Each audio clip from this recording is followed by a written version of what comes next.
Bienvenidos a otro Mates con Historia. Les doy las gracias a los comentarios del video pasado. Bienvenidos a los nuevos suscriptores. Hoy nos vamos a trasladar a Europa.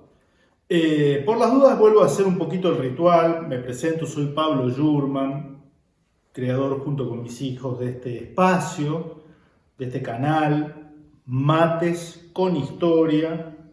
Hablamos, tocamos temas históricos de la Argentina, de Sudamérica, de Iberoamérica, pero también algunos que tienen que ver con la historia europea, de la cual nuestros países son tributarios o son ramas de un mismo tronco cultural, ¿sí? Son charlas, son mates, no son clases magistrales, conferencias universitarias, podríamos hacerlo, pero hemos optado por este otro formato, ¿sí? Y les digo, o les decía, nos vamos a Europa. Después voy a hacer una breve referencia a un libro que yo les recomiendo. De alguna manera tiene que ver con historia, pero tiene que ver también con la realidad del cristianismo hoy y el futuro, si quieren. La opción benedictina de Rod Dreher. Rod Dreher ha escrito este libro. A mí me pareció muy importante, muy lindo, muy interesante, muy provocador, muy punzante. La opción benedictina. Ya vamos a ver por qué este libro tiene que ver con el Mates con Historia de hoy, que hemos titulado Bombas en los cimientos de Europa. ¿No? Bombas en los cimientos de Europa. Del 13 al 15 de febrero de 1945, 13 al 15 de febrero de 1945, los aliados bombardearon la ciudad alemana de Dresden, en la zona este de lo que sería Alemania, la capital de Sajonia, para hablar con más propiedad, una joya del barroco alemán. De hecho, se la conocía a Dresden como la Florencia del Elba, ¿no? Sobre el río Elba. Y no quedó piedra sobre piedra. Ese bombardeo fue, digamos, durante décadas no se hablaba de este episodio.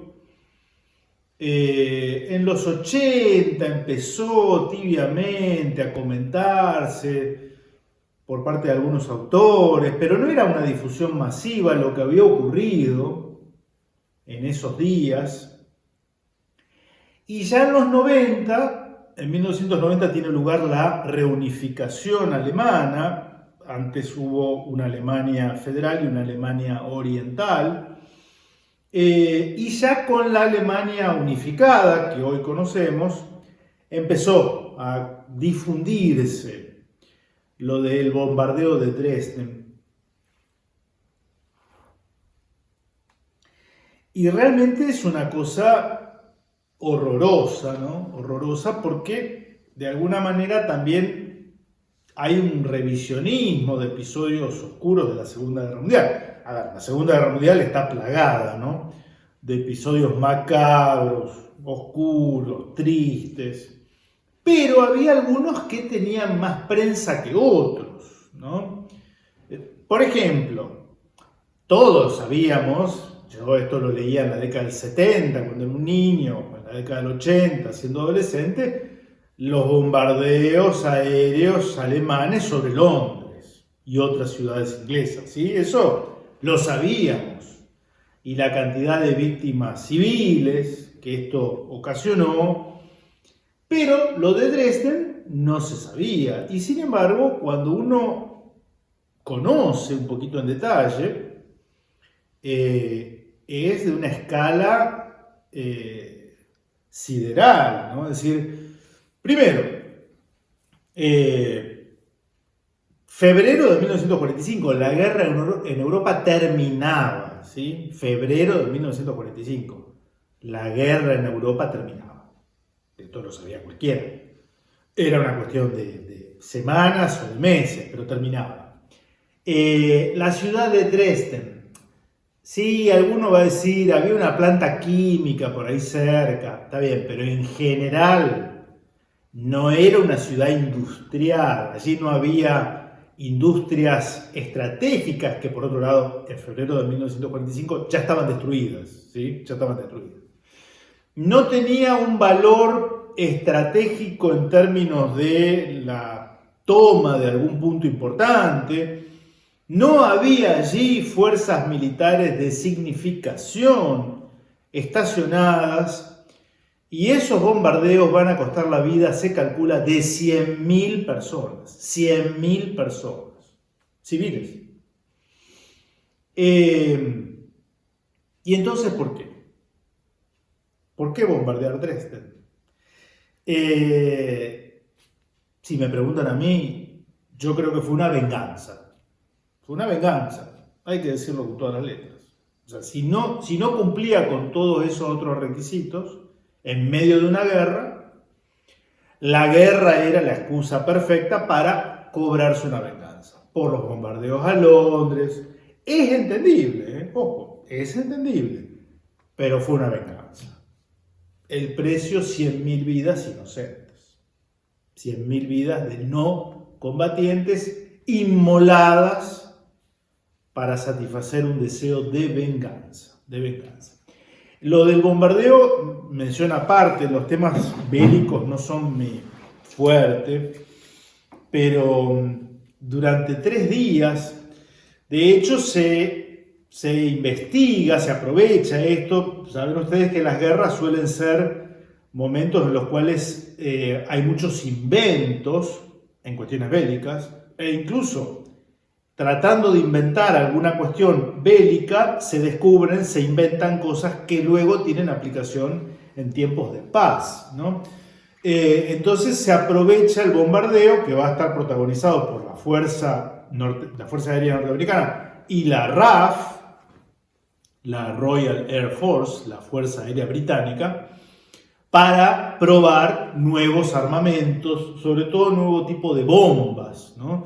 Entonces se van a arrojar bombas incendiarias, se van a arrojar toneladas de fósforo sobre las cuales luego se van a tirar bombas.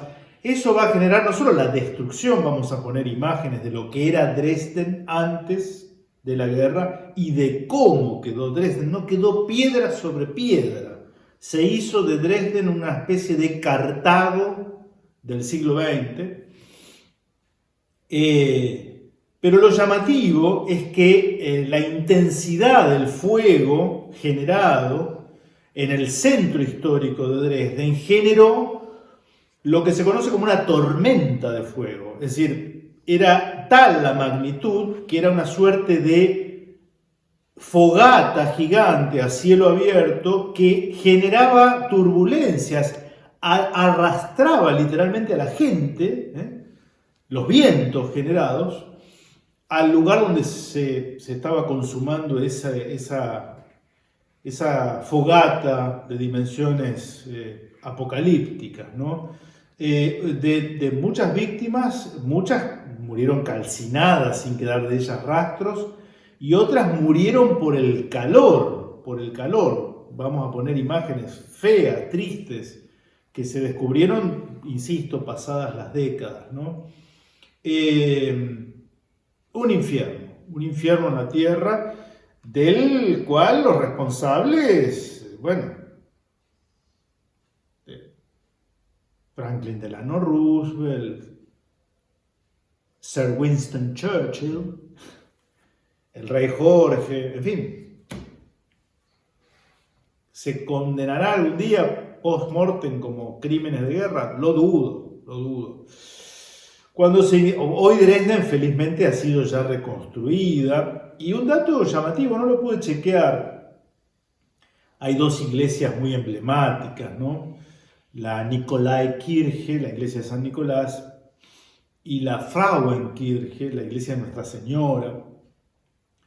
Creo que en alguna de ellas quien colaboró de su bolsillo para la reconstrucción fue la reina Isabel II de Inglaterra. La hija de quien ordenó o consintió aquellos bombardeos, ¿no? Pero nos trasladamos a otro punto de Europa, que en realidad lo de Dresden era un poco una introducción. Hay dos bombardeos que para mí tienen un simbolismo aún mayor.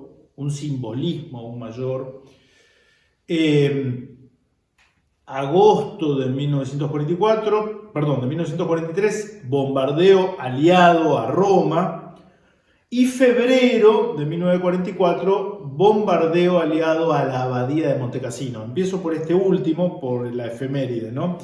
14 de febrero 1944, abadía benedictina de Montecassino va a ser reducida a cenizas.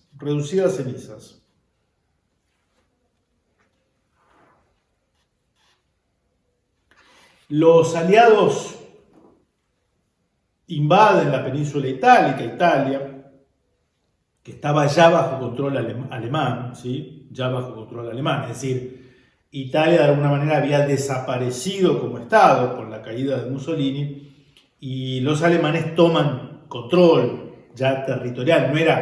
No era Italia un Estado aliado de Alemania, sino que ya Alemania toma control territorial de Italia, ¿sí? A excepción del Vaticano, ciudad-estado independiente y respetada como tal por parte de la potencia de ocupación.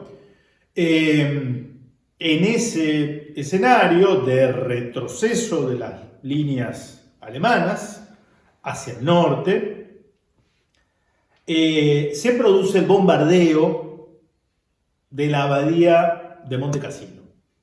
¿Qué tiene de particular esta abadía? Porque ustedes dirán, bueno, Italia tiene una abadía por hectárea, más o menos. Un monasterio por kilómetro cuadrado. Lo llamativo es que esta abadía fue también destruida hasta sus cimientos.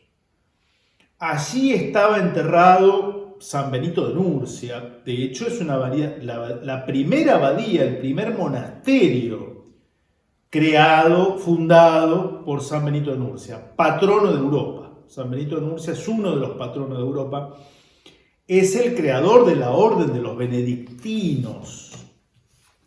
De ahí el título de Rotterdam a su obra, La opción benedictina. Los benedictinos, liderados por San Benito, son los que en el siglo VI, de alguna manera, salvan lo salvable de la Europa clásica. Generan estas comunidades de fe, por eso el esquema era siempre el mismo: la iglesia, la biblioteca, el claustro, la huerta, el lema de San Benito, ora et labora, y en torno a ellas, empezando por Montecassino, y luego se va a diseminar esto por toda Europa, por eso va a dar una impronta cultural al continente, las distintas comunidades civiles. Es decir, en torno a ese núcleo civilizatorio que tiene mucho de lo que conserva, atesora lo rescatable del mundo pagano, clásico, pero va forjando un nuevo modelo civilizatorio, la Europa cristiana. Se va rodeando de una comunidad humana, los herreros, los arrieros, los cantineros, la posada, en fin, las ciudades de la Edad Media.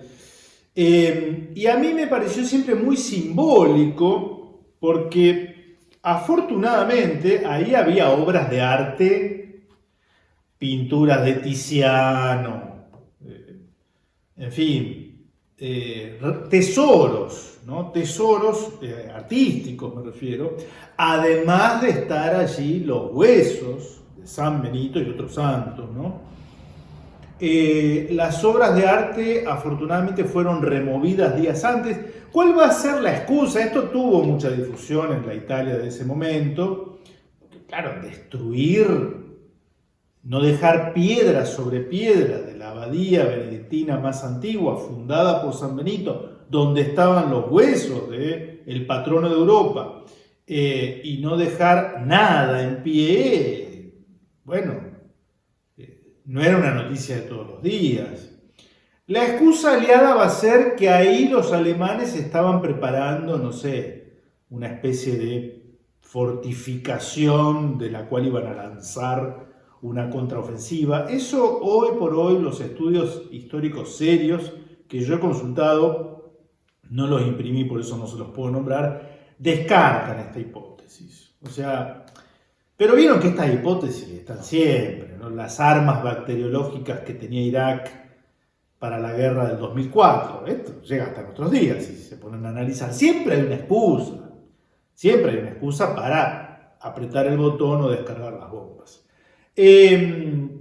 No había fortificación alemana. De hecho, las tropas alemanas afectadas a la defensa de esa zona, que esto está al sur de Roma, pocos kilómetros, por decisión de uno de sus comandantes, van a sacar esas obras artísticas que corren peligro, de hecho fueron salvadas, y las van a mandar al Vaticano, afortunadamente digo.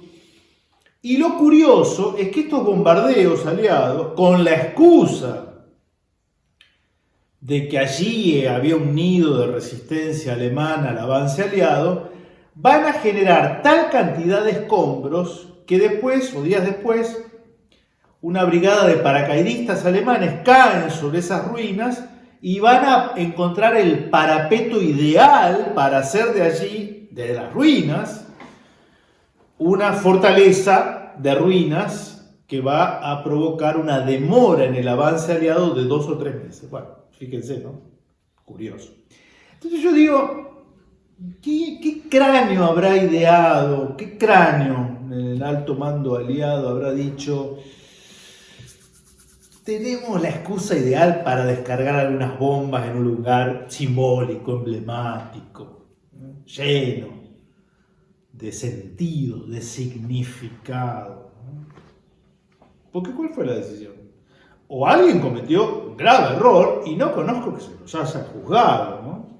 Como diciendo, che, te mandaste un moco importante, me hiciste bombardear esto y no tenía ningún valor estratégico. No sé que le hayan pasado factura a nadie. O alguien dijo, este lugar lo vamos a borrar del mapa. Claro, en tiempos de paz es complicado, ¿no? Volar Monte Cassino por los aires. En tiempos de guerra es como que se nos cayeron unas bombas, así como al pasar. Yo les recomiendo este libro. Otro día vamos a ver si les comento algo. A mí me ayudó mucho. Ojo, no es la verdad revelada, es una opinión de un autor cristiano que ni siquiera es católico. Rod Dreher es ortodoxo.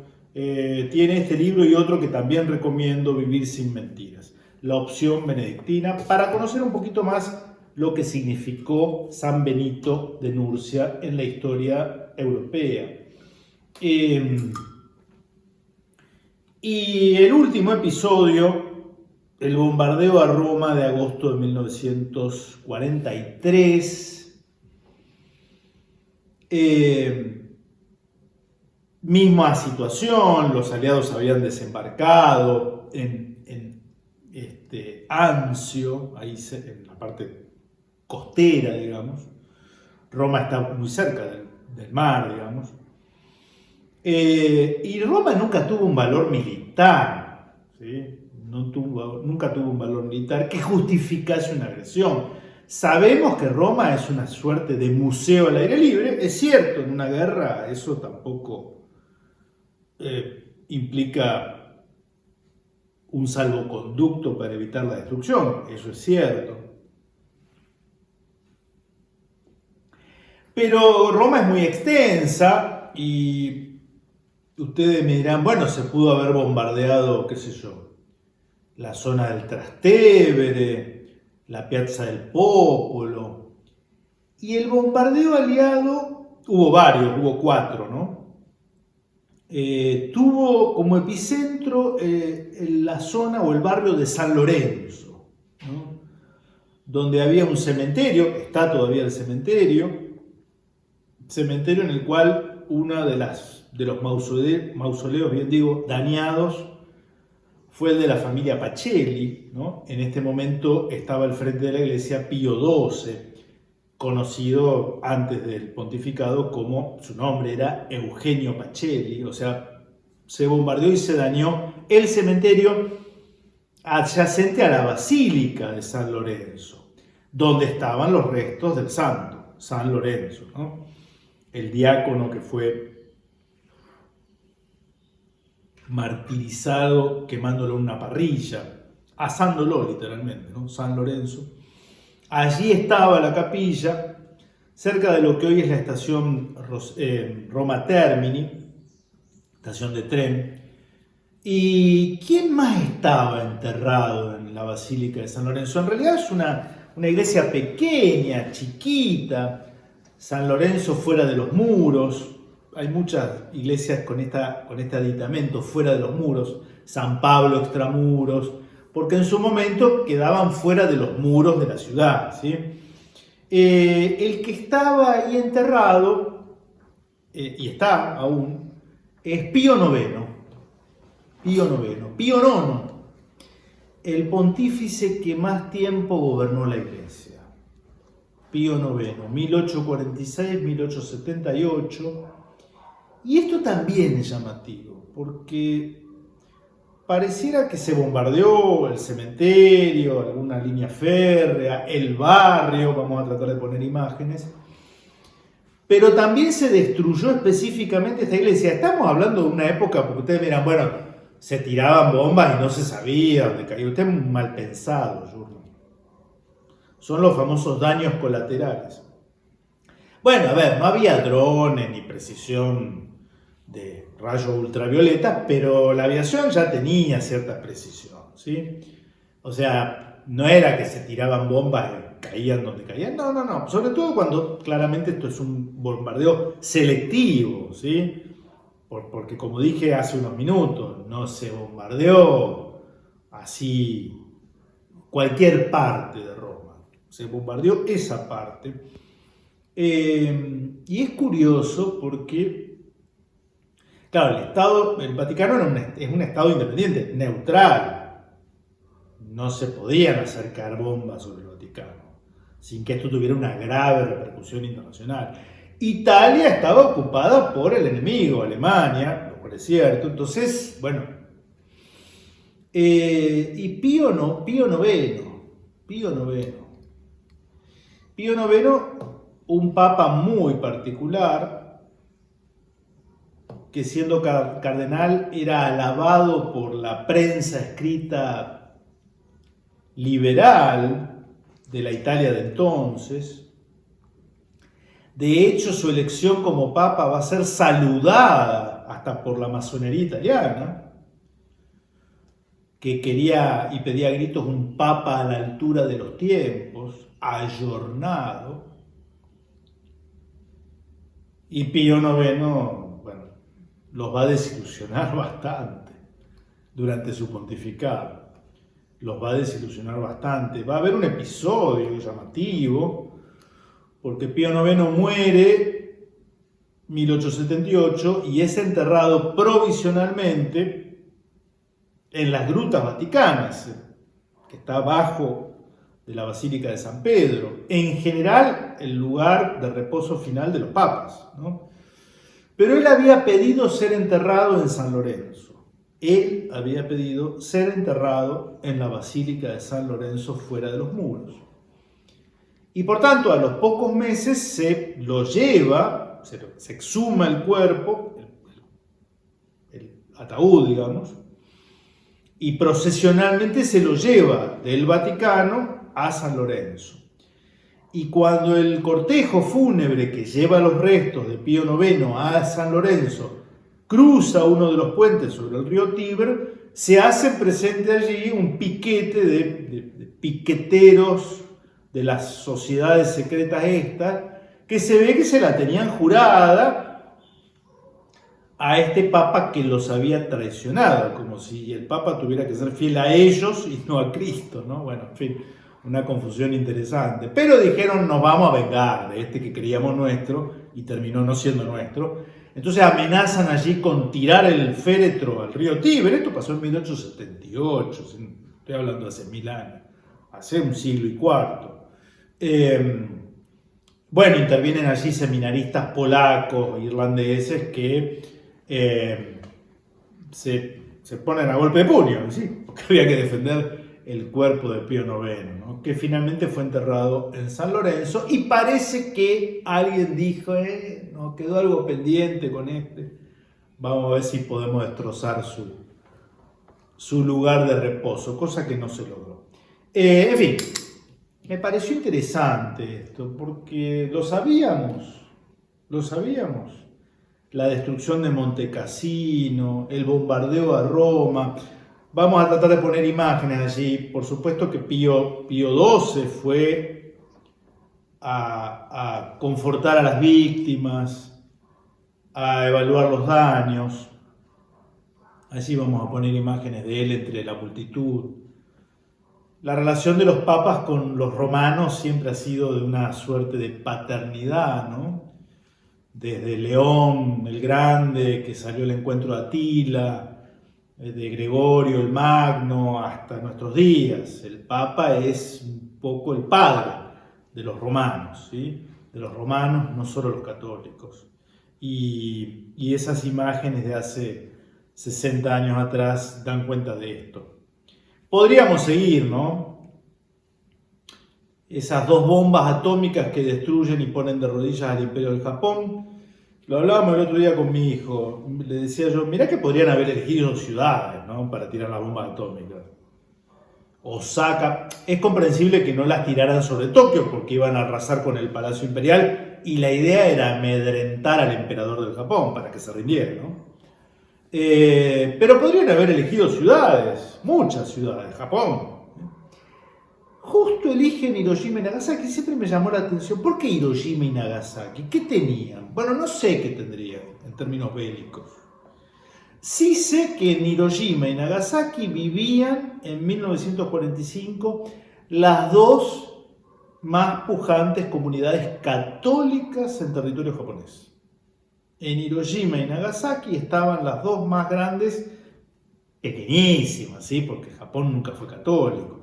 De hecho, costó mucha sangre de mártires la entrada del catolicismo en Japón. Eran terribles, terriblemente crueles los japoneses para con la fe católica. Bien, las dos comunidades católicas del Japón de 1947 estaban en Hiroshima y Nagasaki. Desaparecieron, por supuesto, desaparecieron. Les recomiendo una película de Scorsese, creo, Silencio, con Liam Neeson, muy bueno, muy bueno. Bien, quería hacer este Mates con Historia para que estas fechas no queden en el olvido, para que por lo menos al hablar y nos refiramos a ellas, sepamos que esto ocurrió y recordemos cuántos crímenes se pueden cometer en nombre de la democracia, la libertad. Por tanto, es un deber de justicia tenerlo presente. Y nosotros los cristianos, específicamente los católicos, tenemos el doble deber de no olvidar estas fechas. En fin, les dejo un saludo, que estén bien, nos vemos la próxima.